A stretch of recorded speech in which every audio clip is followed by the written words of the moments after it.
Hello, my friends. My name is Jack Ducard, and this is Sentinel Circle. Thank you for being here today. I appreciate all your continued support. We're going to go ahead and cut right into this article. It says from the New York Times, which, okay, I understand, but this is important. It's not just a feeling. Data shows boys and young men are falling behind. Boys' educational achievement, mental health, and transitions to adulthood indicate that many are not thriving. And yet it's still going to be our fault somehow. All right. Well, let's go ahead and get right into this. Boys and young men are struggling across their lives in their educational achievement, mental health, and transitions to adulthood. There are warning signs that they are falling behind, even as their female peers surge ahead. Okay, already, I mean, as we've seen, men are being pushed down and women are being propped up. Whereas before, I would say that there was more of a, well, I'm gonna hold off on that for final thoughts. In the United States, researchers say several economic and social changes have combined to change boys' and men's trajectories. Schools have changed in ways that favor girls, and work has changed in ways that favor women.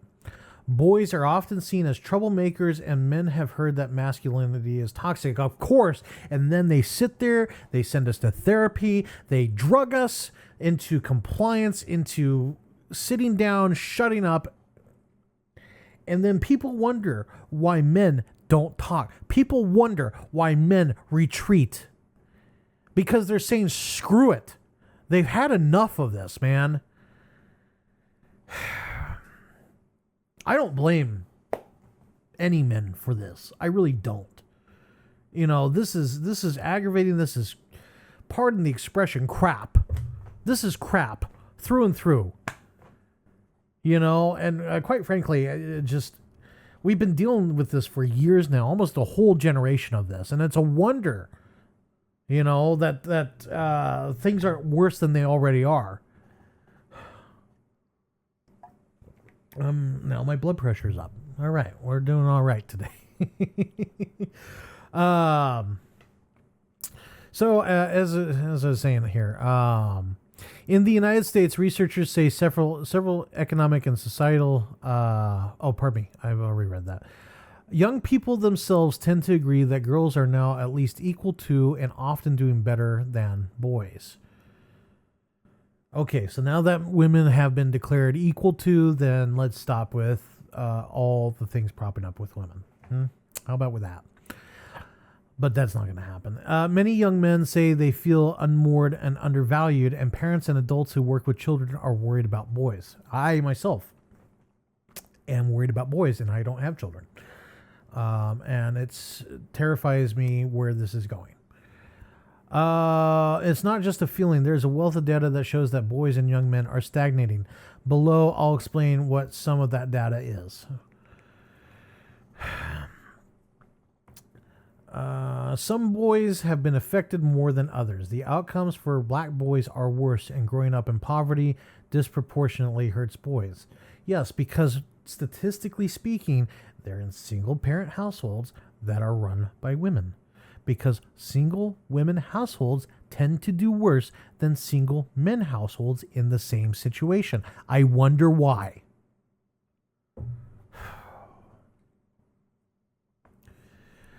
And in some cases, the patterns aren't new. Boys have always lagged girls in certain areas, yet there has been little focus on their issues. Perhaps because men have dominated in so many spheres. Okay. That is beginning to change, says Niobe Way, author of Rebels with a Cause, Reimagining Boys, Ourselves, and Our Culture. We don't need reimagining. Thank you. We really don't, though. We're good. And a professor of developmental psychology at NYU Boys and Young Men, at NYU. Boys and young men, they are starving just like everybody else to be seen as see themselves as good people. When the whole culture says that boys, and specifically white boys, are the devil, yeah, we have a very big need to be seen as the good guys. Thank you for stating the obvious. Oh, this is a woman too. Okay, that explains more. Well, thank you for speaking up for men. I think we are doing a damn good job of speaking up for ourselves, ma'am. They want to not only survive, but also have the opportunity to thrive. Yes, I agree. I firmly agree with that. You know, everybody that I talk to wants to have a life. And to a lot of us, a life is having, you know, a family, a stable career, all these nice things that we were promised as younger individuals, especially the millennials. You know, but again, the promises fell through, as they always have. You know, don't promise something if you can't deliver. Thank you. Here's an overview of which some way, I gotta slow down. Hang on. Here is an overview of some ways in which boys and young men aren't thriving. Education. School has become more academic earlier, perhaps making it harder for boys who generally mature later than girls, researchers say. Boys enter kindergarten behind girls in both their academic readiness and their behavior. The gender gap persists as they move through school. Across the United States, girls score better on reading tests than boys. Girls earn higher GPAs. Boys are more likely to be suspended. I can go on and on and on about this topic right here. Okay? And I've said that it's ironic that girls, probably not girls, girls mature faster than boys. And I got to be honest with you, with some of the maturity out there, I highly, highly disagree with that. You know, I mean, we've seen girl fights, and they're actually more vicious than boy fights. Okay, so the fact that they're saying that boys mature later than girls, no. I strongly believe that they're just a product of their environment. The thing is school environments tend to favor girls. I mean, you go into a modern classroom, it looks like a girl's room. You know, guys have interests that get them suspended in school. You know, granted, yeah, okay, there's the whole, you know, we can't talk about certain things in school because, you know, reasons. I get that. But, you know, that comes from a plethora of other problems, i.e. lack of mentorship, lack of education to boys specifically. And I don't mean education as in a classroom. I mean an education, again, along with the mentorship. You know, telling little Johnny, hey, that's not a good idea. Don't be a tool about it. You know, telling Johnny, hey, don't be edgy. Okay, it's cringy. Knock it off. All right, little Johnny needs to sit down and learn what being a man is. Okay, the problem is he wants to be seen what he thinks a real man is, which is scary, which is hard. And the truth is there's, you know, there's a way to do it and there's a way not to do it. And Johnny's learning the wrong way. Okay. All this leads to a lower likelihood of graduating high school on time for boys than girls. 83% for boys compared with 89% for girls, according to a Brookings Institute analysis. Women also outnumber men in college enrollment, which is linked to broader career prospects and higher earnings. Shut up. Shut up, please. Come on.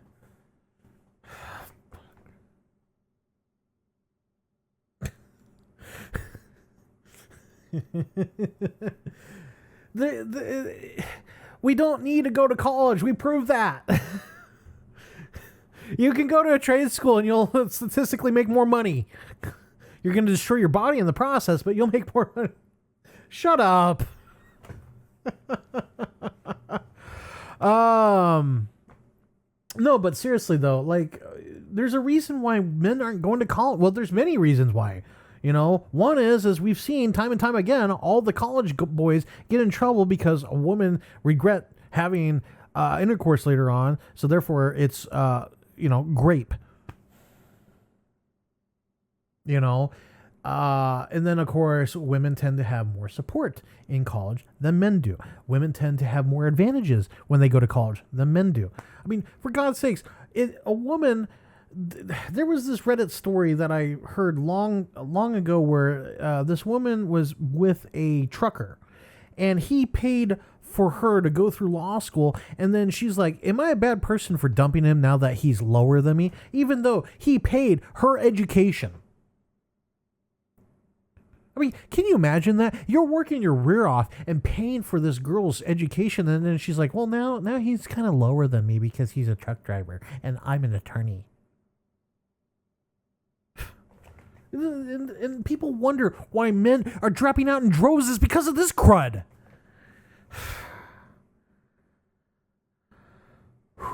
All right, I got that out of my system. I'm doing A-okay here. This is what bipolar looks like. I'm pretty sure. The highs and the lows. Of recent male high school graduates, about 57% are enrolled in college, barely up from 54% in 1960. Okay, so I guess it was just, so it's about the same. It's not like it's actually dropped. It actually lifted a little bit. In the same period, women's college enrollment has surged past them. 66% are now enrolled, up from 38%. For both, enrollment is down from pandemic highs. That's interesting. I didn't realize that. I guess if you're stuck and you're getting free money, might as well. I guess that makes sense. And then it was all online, which made it, because the main complaint that I heard about college is you have to move in order to attend, and it's difficult to pack everything up and move, and then have to deal with the logistics there. With during the pandemic, obviously it was all online. And that made more sense for a lot of people. So that's interesting. And then, of course, it's cheaper that way, too, because you're not having to do room and board and all that stuff. I never thought of that. So, you see, we can learn from New York Times. Just saying. Anyways, we're continuing. We're about 40% of the way done. Boys also have strengths in school. On math tests, they tend to outscore girls, especially white and Asian American boys in high-income suburbs. Yes, it's simply because men do better with analyzing things, okay? That's just how it is. And since the pandemic, boys' academic performance has improved relative to girls. That's interesting, too. We may have to do a deeper dive on that.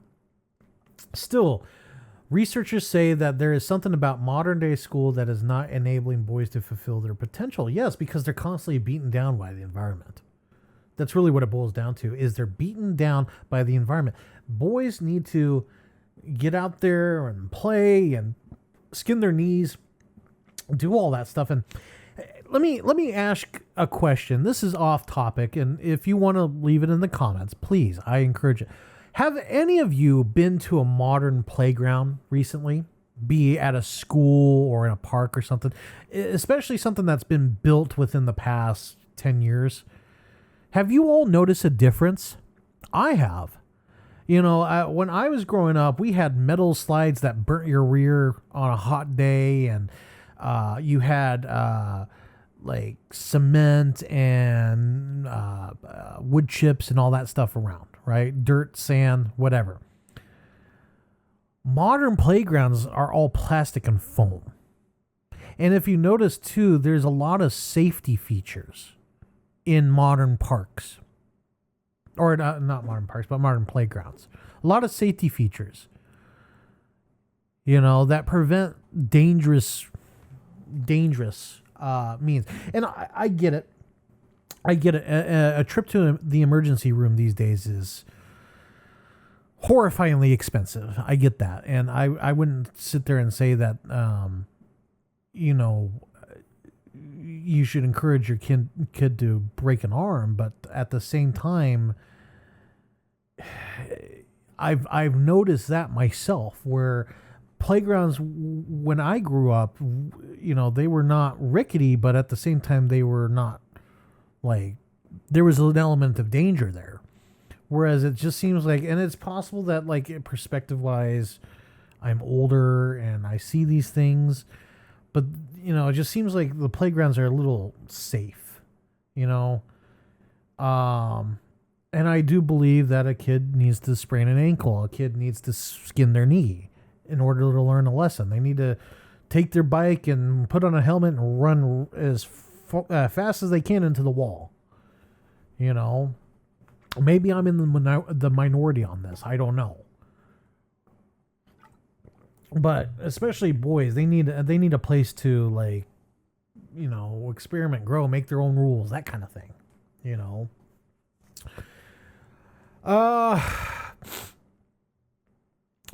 In education, this is more a story of the acceleration of girls, said Richard Reeves, the president of American Institute for Boys and Men.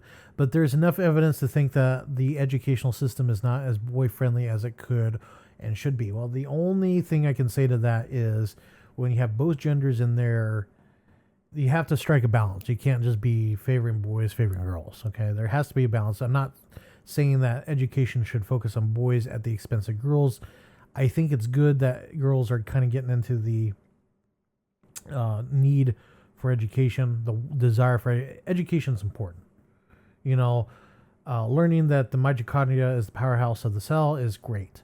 You know, learning how to mix different chemicals and knowing what happens is great. But at the same time, you know, learning how, you know, which hole does what is not really conducive to education. And we tend to spend more time on learning what to shove in what hole versus 2 + 2 and the ABCs. You know, and that's going to be a discussion for another time. Anyways, next up, mental health. Mental health has been worsening for young people in general. Yeah, no kidding. Thank you for stating the obvious, because right now society sucks. And for boys in some different ways than for girls. Yes, okay. Among boys aged 3 to 17, 28% have a mental, emotional, behavioral, or developmental problem compared with 23% of girls. That's interesting. So what they're saying is 1 in 4 boys and close to 1 in 4 girls are having some kind of issue. Boys are roughly twice as likely as girls to be diagnosed with ADHD or autism, though experts caution that those may be underdiagnosed in girls for whom symptoms can show up differently. I will say that symptoms for boys and girls when it comes to ADHD and autism can be different. But that being stated, the reason, in my view, the reason why ADHD shows up more in boys is because boys are just, in general, they have more energy. They struggle to sit down and be silent. And I honestly think that telling kids to sit down and be silent, although it's a good skill to have and learn, at the same time, it comes at an extreme detriment. You know, when like, I don't go to church often, but when I do go to church, there's a church that we go to. They have a playground outside for the children, you know, because obviously the kids need a place to play, a safe place to play. And, you know, the parents are in there telling the kids, hey, knock it off, whatever, right? But, like, they're bundles of energy. They just want to bounce off the freaking walls, all right? And I understand there's a time and a place for that, and kids need to learn that. But at the same time, they just, you know, they're like, what's that movie, Flubber, with Robin Williams, where he's got the little ball of energy and it's just wanting to just go all over the freaking place, you know? And it's just like, yeah, kids are exhausting because of that reason.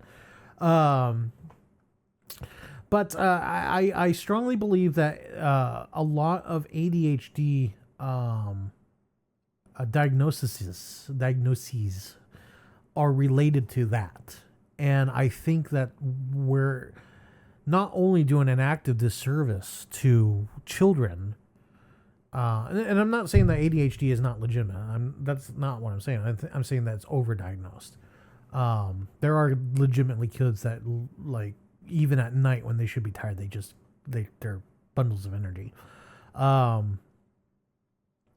the problem with that is, we're doing not only a disservice, but we're actively causing harm when we medicate these children with very powerful, potent medications when it relates to things like ADHD. Autism, on the other hand, I do think that there needs to be a serious study on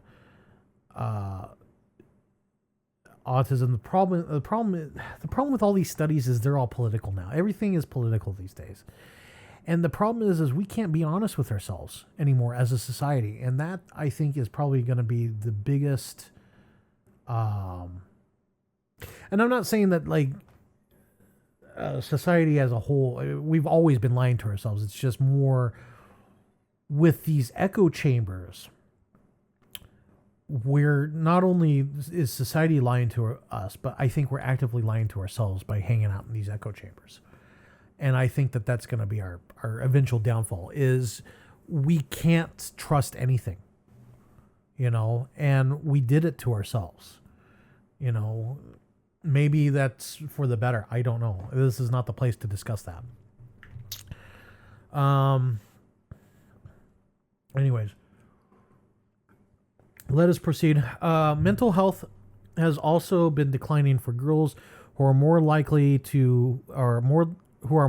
than boys to have anxiety and depression. Researchers say that because boys still face an expectation to be stoic, their struggles more often show up in their behavior. Nearly 2/3 of teenagers say boys are more disruptive in class, while just 4% say girls are. I will agree with people here. Boys typically have this innate need, desire, whatever. They have to be the center of attention. And in my experiences in school, men were always the one to, or not men, boys were always the one to disrupt class. The only time a girl disrupted class, I gotta think about this. Give me a second. The only time a girl disrupted class was when she was extremely misbehaved, and, like, she was the trope, smoking in the girls' bathroom, that kind of stuff. It's usually like girls would show up late into class, the teacher would make a comment, and she explode. Whereas the boy would, like, just be loud and disruptive in general. So that's the one thing I noticed that, I apologize, I'm sliding out of my chair. That's the one thing I noticed that is not discussed, is how the disruption happens. And maybe that was not part of the study. But, like, there's even a difference between the two in how they disrupt. And again, disruption in class is kind of like a broad term. Like, sneezing too loud could technically be a disruption. Like, I had a teacher stop the class to call out someone for sneezing too loud. Now granted, yeah, the dude was kind of a tool about it, but you disrupting class to tell the students not knock it off was just as, it's actually more disruptive, so yeah.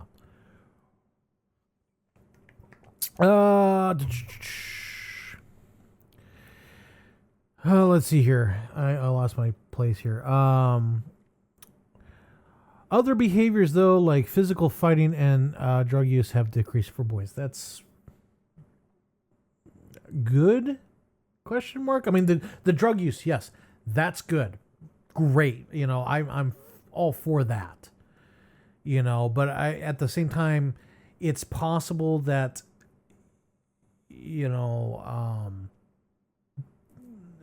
because I've noticed that, like, drug use, alcohol use, all these uses are kind of dissipating, and I don't know why. Maybe it's because, like, again, the phone use, internet use is replacing that. It could be that.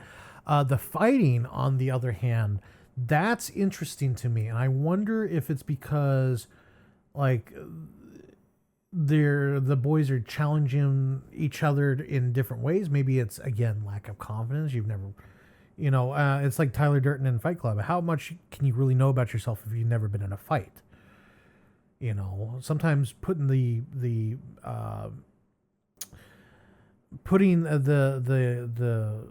struggle on the table like that really opens you up to learning about yourself. And I'm a strong believer in that.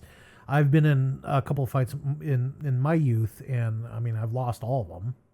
I mean, look at me. I'm not the pinnacle of a fighter. But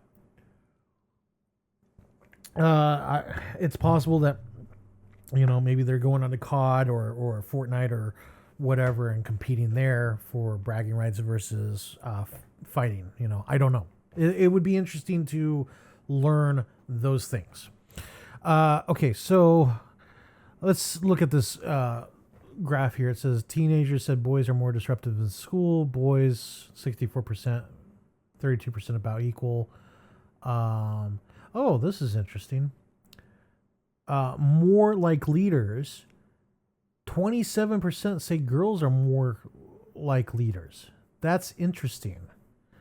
But 57% said it's about as equal, that's interesting as well. Teachers' favorites, about equal, 78%. Yeah, there's rear kissing transcends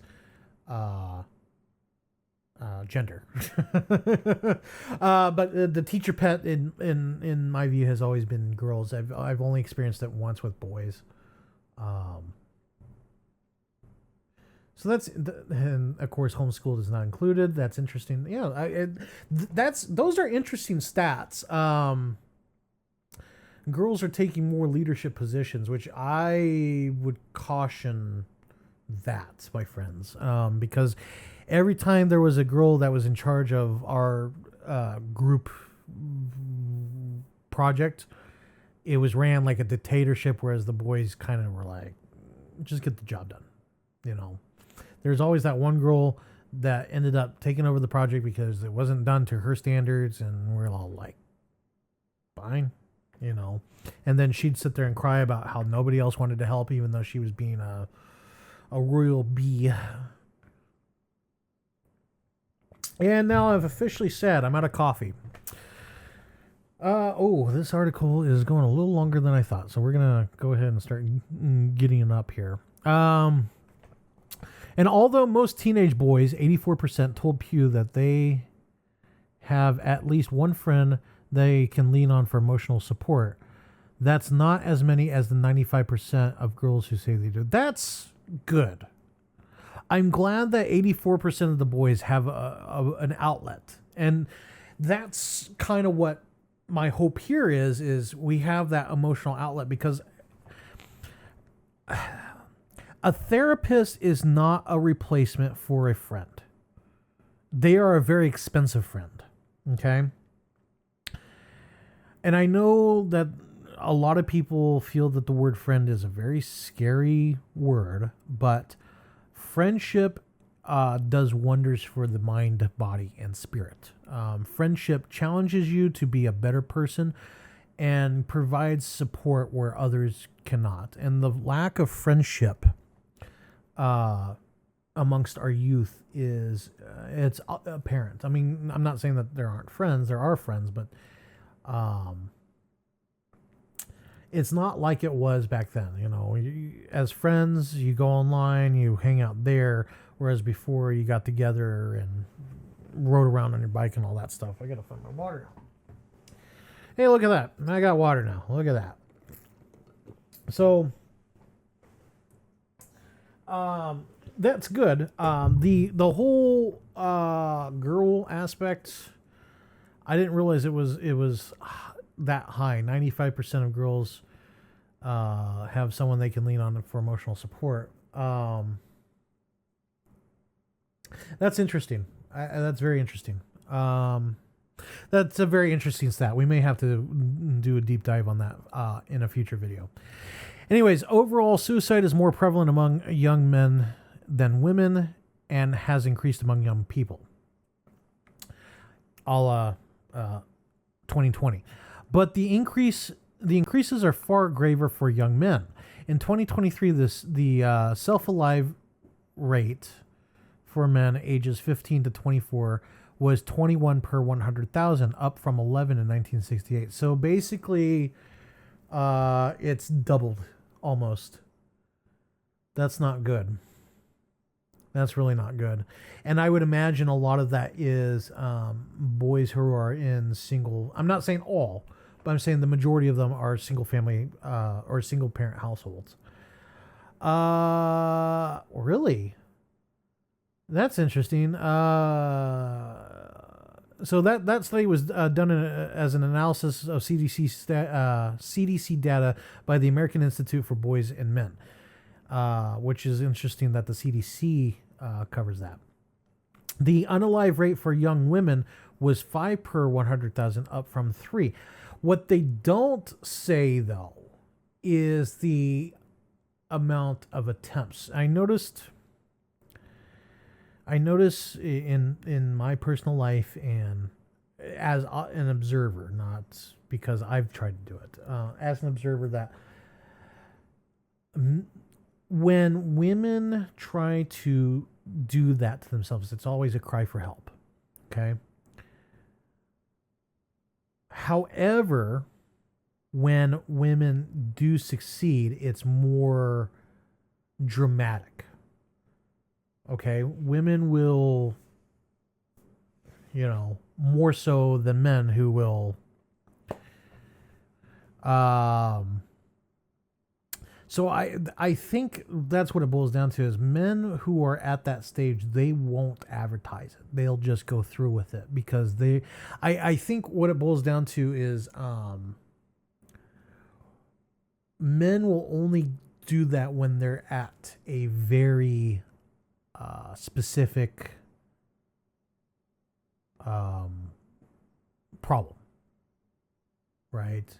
Like when all hope is lost, they will go through with it at that point because they really feel like there's no way getting out of it. Whereas women will do it just. I don't want to say they'll just do it for the attention, but that's kind of the objective. There is they will try to get attention from it. I witnessed one in college. The girl attempted to OD on Tylenol, and then she was crying about it, which I was like, okay. But to be fair, she was kind of a crier, so, and she wanted attention. And that's the thing is I tried to be kind to her, and she didn't want my kindness, so you can't help everybody. Some people just don't want to be helped, or they want help from a specific person, which I think that's what happened in this girl's case. She wanted help from the RA on my floor, which, oh well, okay. The data is clear. Men aren't super healthy, says Matt Egler. What? Matt Egler Carlson. He's hyphenated. God dang it. All right. A professor and founder of the Center for Boys and Men at Cal State Fullerton, of course. Cal State. Why am I not surprised? I don't know any men my age or younger who doesn't know someone who died by unaliving. And I'm sure everybody in my crowd has known someone who has taken their own life. And if you have, I hope that you learn something from the experience, i.e. that there is a significant reverberation when someone does it. But at the same time, we have to watch out for each other as men, because men tend to struggle in silence, and the silence is what ends up taking us. So if you do see a friend in need, please reach out. Like I said, even if an offer to just take them for a cup of coffee could save a life, and definitely do that. And we'll talk about that more in final thoughts. Transition to adulthood. We're 50% done. Though younger people in general are taking longer to reach the traditional milestones of adulthood, it's particularly true of young people. Oh boy, I can't wait for this one to kind of pan out. Among men ages 25 to 34, 19% still live with their parents, up from 14% in 1983. According to census data, of women that age, 13% are living with their parents, up from 11% 4 decades ago. And I think this is, again, one of those loaded situations. I think women are more likely to have a roommate versus a man. You know, I as a man can't go find a woman and become her roommate. A woman, on the other hand, can go get become a roommate with a man. Okay. Again, it's just, you know, one of those things.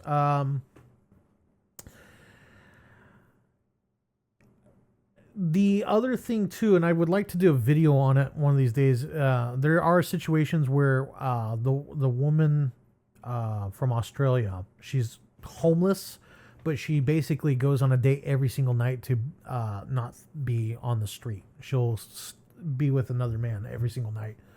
And that's just how she lives. She's doing it just to save money. She gets her food taken care of. She's got a nice place to sleep, you know, and she cycles through men over and over and over again, you know, and again, men can't do that. Even though, again, she's technically homeless.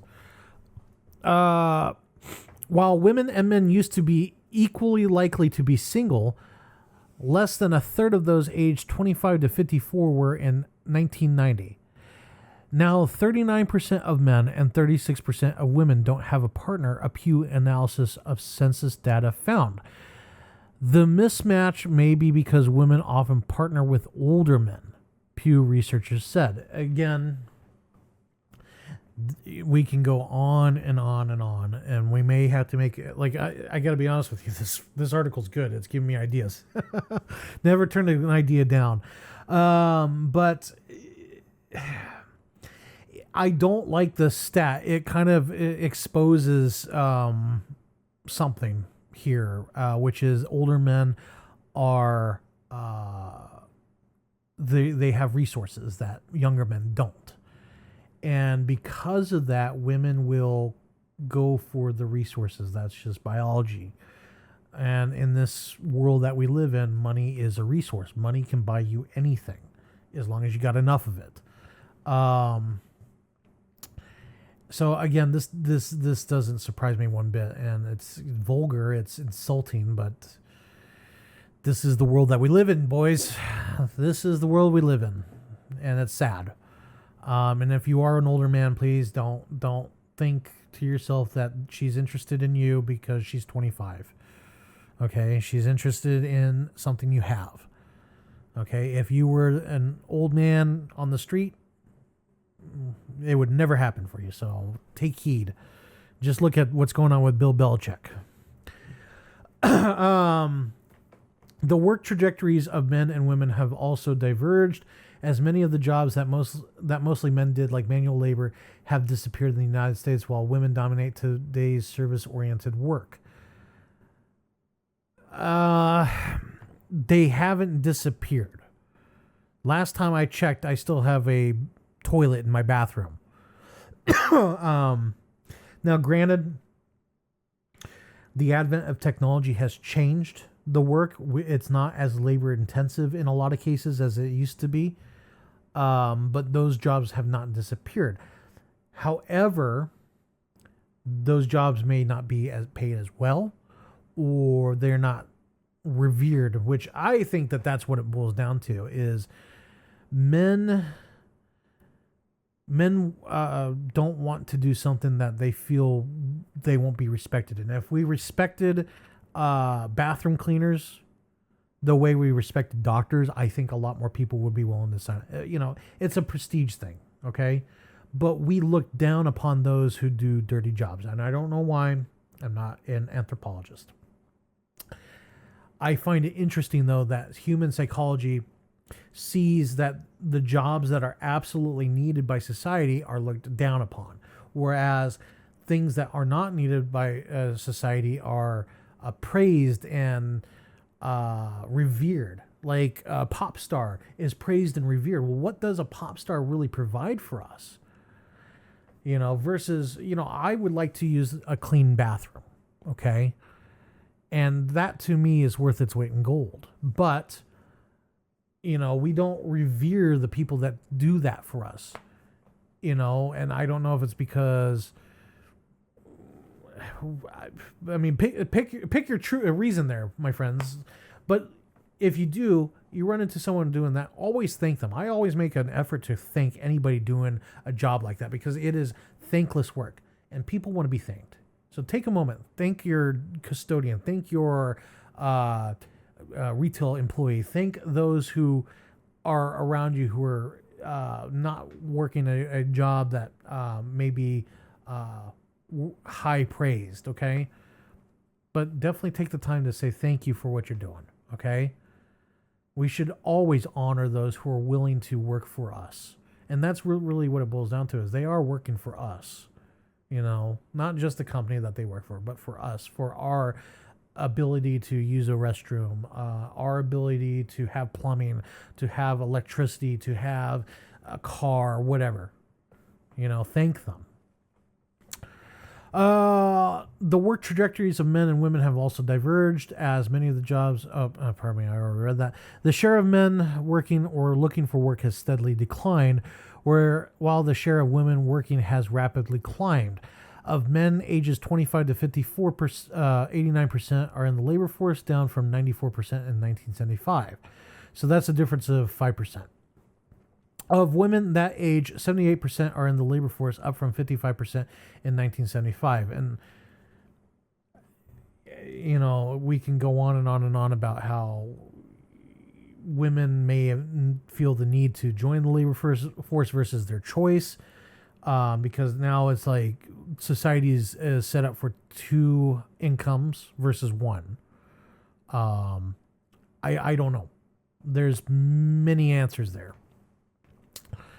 And as you can see, the graph, slight decline there for men, or a huge jump for women, and they're both on the rise, though, currently. That's what it looks like to me. It looks like they're kind of plateauing, though, but that's still good. And of course, women being not as employed as men, I can speculate. It's possible that there's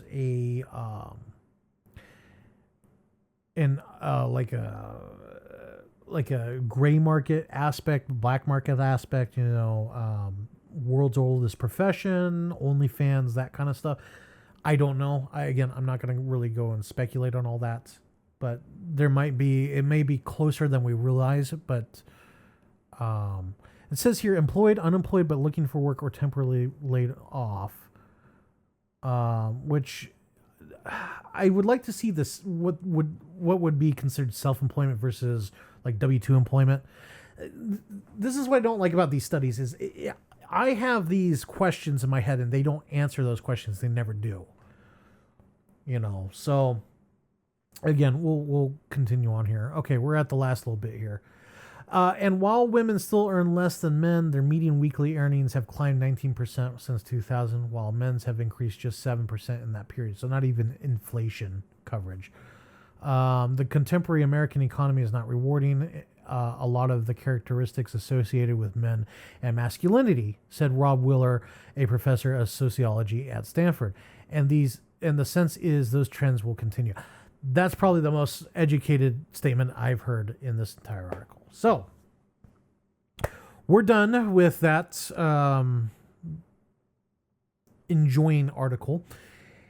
And we're going to go take a commercial break, and then we're going to come back, read your comments, and then we're going to jump into final thoughts. So please, if you would be so kind, just hang out with us. We will be back I appreciate you being here. Thank you so much.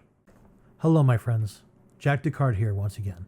Thank you for watching this video. We appreciate it. I just would like to take a few moments of your time.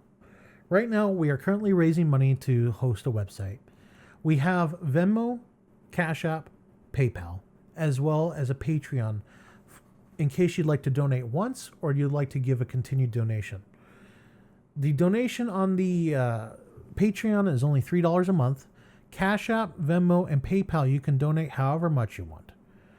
There is no obligation. I will continue to try to provide as much content for free as possible. Once the website is up, we will use that as a hub for all Sentinel Circle related activities, including local meetups, as well as online meetups, online discussions, and videos. So again, if you could go and donate to either Cash App, Venmo, PayPal, or Patreon, all the links are in the description. We appreciate everything you have done for us. And if you can't donate, we still ask that you like, subscribe, and share. All these activities do help even in the most insignificant ways. If you do donate, you will be immortalized in our videos and the website. Thank you very much for your time. I appreciate it. Now back to our scheduled program. And we're back. Thank you very much for coming back. We appreciate that. We're going to read your comments real fast. Not a lot of comments came in this fairly recently. Not enough to do 5 per video. So this one, unfortunately, had 3. So we're going to go ahead and get right into it. So the first one came from Densha Otako 2. He said, I'm getting my HK SAR ID card soon so I can buy a flat there. So I had to look this up. This is something for Hong Kong. And as we know what's going on in Hong Kong, we, at least here, I won't forget. You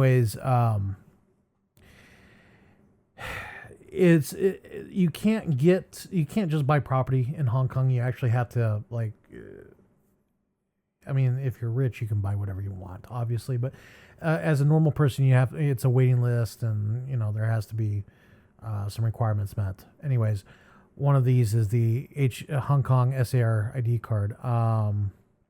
Anyways, Densha, I'm happy for you. I really am. And self-improvement is the best improvement. Okay. And, hey, I hope your flat is nice, beautiful. You get a nice view, and I hope you get to decorate it how you want. And you know what? Have a picture of me in there. I'm kidding. No.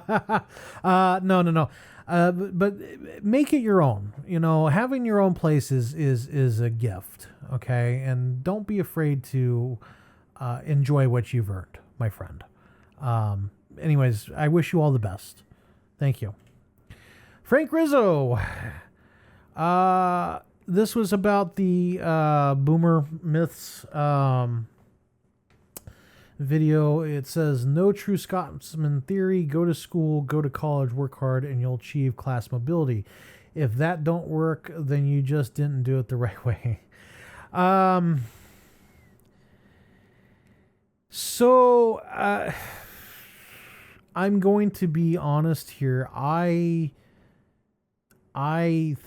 feel like I've achieved class mobility myself, with the caveat of saying that even though I achieved class mobility, the class moved, or in my case, was actively destroyed. I grew up not middle class. I grew up lower class. It was the only reason why my dad bought the house was because he apparently had disability from the VA, and he got 20 years of back pay because he was not getting his check. And that was a significant chunk of cash. And of course, you also had the VA loan program. So basically, for him to achieve the middle class dream, and I'll explain here in a second. He achieved the middle class dream of owning a home, and this was 2008 when this happened. The floor was about ready to fall out under him. He basically he had both of his hips replaced because he had bone spurs from an injury when he served in the army. And, you know, he jokes that it's not really a joke, but it's kind of like that's funny, is the price of the house was his hips. I shouldn't be laughing, but that's the honest to God truth, is that's the price of the house that he lives in now was both his hips. That's the only way he would have been able to afford it. And I was talking, not recently, but fairly recently, within the last 6 months, and he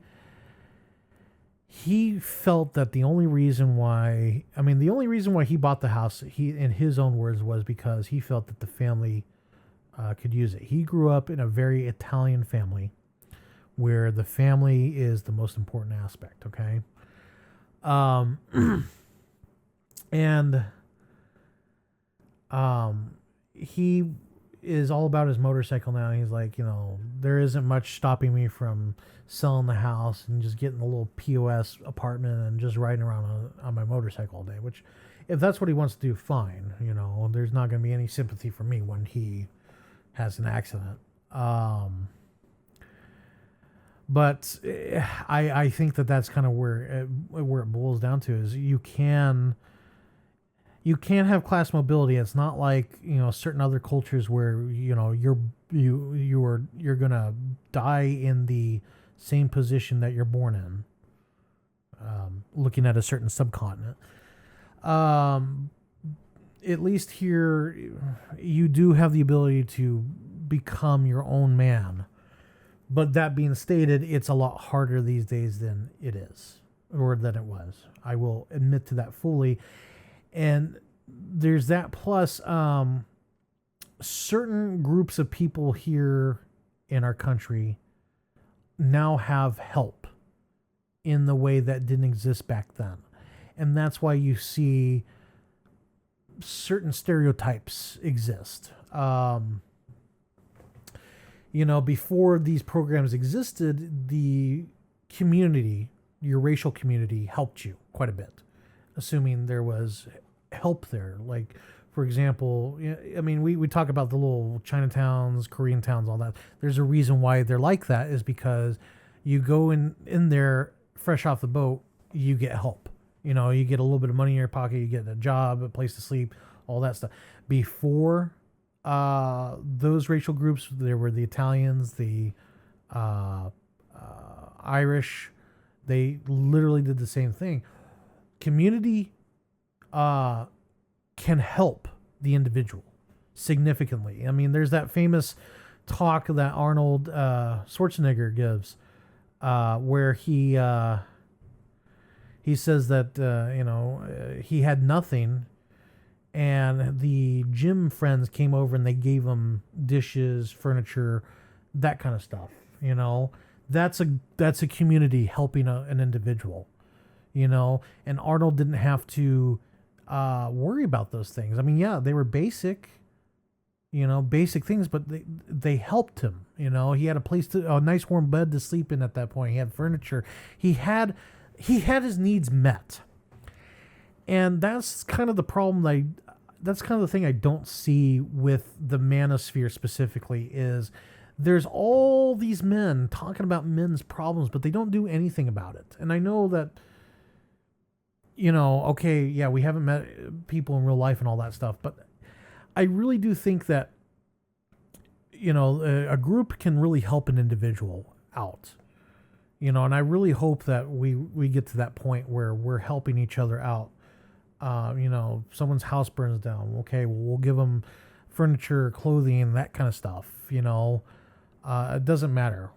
I just think that there's an opportunity here that a lot of people are missing, that needs to be not exploited, but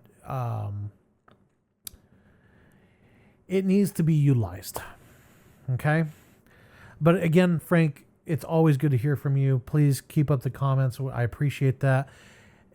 You're always giving me good comments. Thank you. And then the last comment came from MGTOW Bulldog, listening on the replay, which was for the live stream we did the other day. Again, Thank you, MGTOW. I appreciate that. MGTOW Bulldog, I should say. I appreciate you being here. Hopefully you're subscribed. I don't see your name on the list, but I know you have to publish who you're subscribed to in order to be on my list. So if you aren't, please subscribe. And if you are, thank you for being a subscriber. I really do appreciate it. Thank you so much. Okay, so now we're going to go into final thoughts.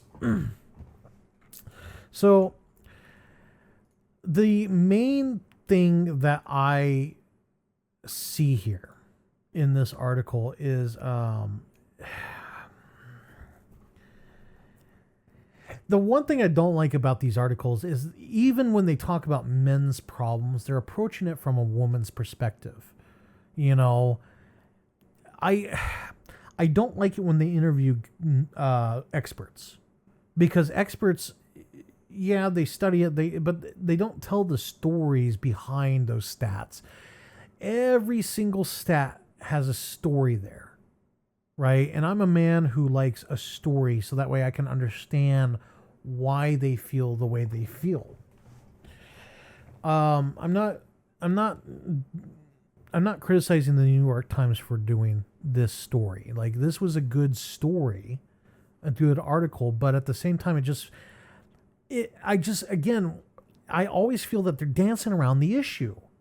Maybe that's just me. Maybe I'm expecting too much from journalists. I don't know. But like, for example, the unaliving problem that they brought up in the article, they don't really talk about why men and women do those things. They don't go into, the difference, between like an attempt and a successful attempt, right? The job aspect, the job data was interesting. It's 5% down, but 5% is still out of, I don't know how many are in the workplace. We'll just say 100 million. 5% of 100 million, that's still a lot of people, right? Whereas the significant jump for women, which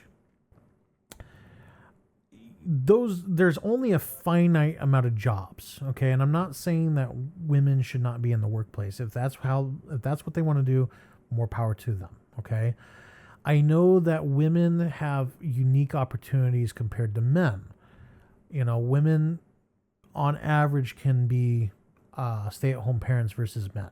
Now, not to say that there aren't stay-at-home parents with men, but it does happen. That could explain part of the gap. The other, they don't really talk about like self-employed versus W-2 and all that. And I would like to see those numbers as well, because I got a feeling that men see self-employment as employment, whereas women do not see self-employment as employment. That might be like a definition difference there between the two genders. I don't know. I'm not going to sit there and pretend like I know. I don't. The education aspect was also interesting.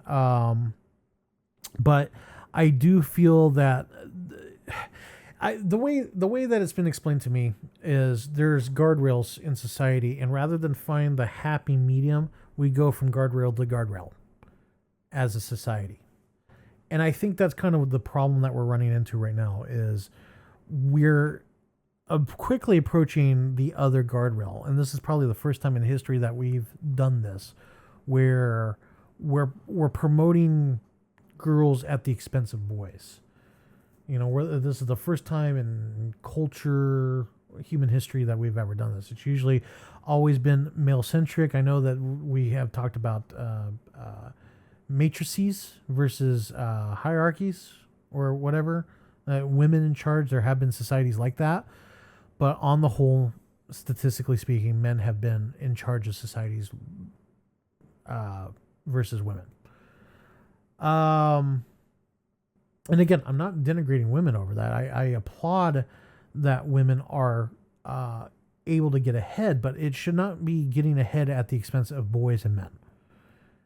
They should be able to get there under their own merit, not because we gave them an opportunity that someone else didn't, because there had to be a set number of certain check boxes involved, right? But that being stated, it also reinforced the biases. White boys and Asian American boys tend to do better in math. Well, I don't think that that's a just a happenstance. There, nothing happens in a vacuum. The reason for that is culture. You know, Asian parents tend to push their children harder than other races. Like the whole Tiger Mom thing from what was it, 10 years ago? There's that. The white children tend to be of the same situation. They're pushed harder because they have the father in the home. But as we've seen, that's getting worse and worse and worse as well. You know, so specifically, African American families tend to have, statistically, are going to be in a single parent home. But with that being stated, you know, there are anomalies as well. I've seen kids that have come from a single parent home who was very gifted in math. You know, but at the same time, you know, we've also lowered the standards too. So is that, you know, are they doing better because the standards are lower, or I don't know. Again, you change one variable, it changes the whole equation. I will say that this is in contrast to the other video that I did last week where they were talking about oh god, this is going to start getting away from me, but we talked about women being happier than men. That's right. Women being happier than men was one of those articles that's like, okay, that's great, but no one's connected those dots yet. We always talk about these, and I'm guilty of it too. Oops, sorry. I'm guilty of it too, where we talk about these articles like by themselves. We don't talk about these articles in the grand scheme of what's going on, right? Like, you know, male unalive rates are, you know, connected to an article like this. Boys and men are falling behind, you know, but in the grand scheme of things, the numbers haven't really changed much, which that surprised me. I mean, they've changed a little bit, but we also have to remember that, you know, a percentage is much nicer and cleaner versus actually seeing it with our own eyes. You know, so there's a lot here. It's just, it's too glossy. It's too broad strokes on the canvas. We need the fine details. And maybe what I should do is get all these articles and kind of link them together. You know, like I said, women are happier single, but men, they need that familial connection. We feel like failures without having a family. And, you know, there's certain YouTubers out there that feel that society is going to collapse because men don't have a reason to get up in the morning because they don't have a family. I know not all men feel that way. I personally don't feel that way. Right? So there's a lot out there that interconnects, but we just don't talk about it. We don't really recognize it. And I really wish that channels out there did recognize that. And maybe that's a project that I can undertake in the future, is talking about maybe a topic and showing, you know, the downward effects, you know, making connections that haven't been made before, you know. Anyways, I don't really have any more points I want to make here. The only thing that I can say is they did make a mention about lack of, or they showed that men did have, it was like 85% of men had somebody they can unload on, which, you know, that's good. 85%, but what about that 15% of people that don't? You know, hopefully, you know, if you're part of that 15%, please subscribe. I would appreciate that. And then hopefully you can join us on our Thursday chats. And you can unload and have a place where you can talk freely and without judgment. You know, I know that not a lot of people in the grand scheme of things are chronically on YouTube like some people are. But I don't know. I could sit here and spin my wheels all day long, but we have finite time, finite energy to talk about infinite problems. And I don't know. There is a bunch of topics that we can go to on that in the future. We can look at it. Maybe we'll do a special on it or something. But I'm definitely gonna save this article and reference it down the road, so that way we have kind of a reference in the future. So, anyways, again, thank you so much for being here. I appreciate it. My name is Jack. This is Sentinel Circle. Men watching out for other men. If you have not joined the circle, please join the circle by subscribing to the channel. If you find something you like, please like and comment on it, and share the videos amongst your friends who may need some help. You'd be surprised that just by pointing out a problem that someone's having would be enough to prevent an unfortunate incident from happening. Anyways, thank you again so much for being here. I really do appreciate it. Have a good day. Goodbye.